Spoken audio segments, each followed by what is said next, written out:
I'm a squad officer. 3 nights ago, we got a call from the old middle school on the outskirts of town. The building's been abandoned for nearly 2 decades. No power, no staff, just a night guard who swears he's heard things moving inside. That night, his voice was shaking when he radioed in. He said he heard screaming coming from room 333.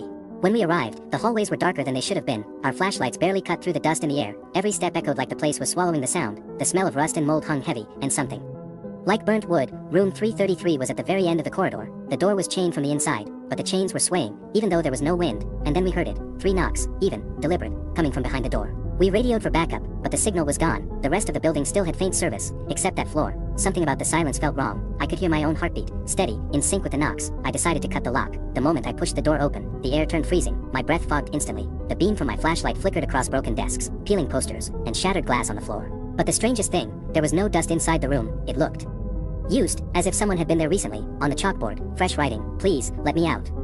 I turned to my partner. He just stared at it, pale. We called out, but our voices didn't echo back. It was like the room absorbed sound. Then we heard it again, breathing, behind us, slow, shallow, human.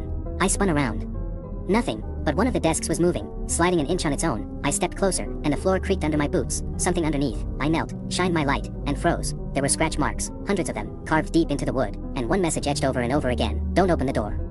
I stood up, backing away. That's when the chalkboard erased itself. The writing vanished, and new words appeared. Too late. The door slammed shut behind us. Our radio screamed with static. I remember shouting, trying to pry it open, and then everything went black. When I woke up, I was outside the school. The chains were back on the door. My partners were gone. No footprints.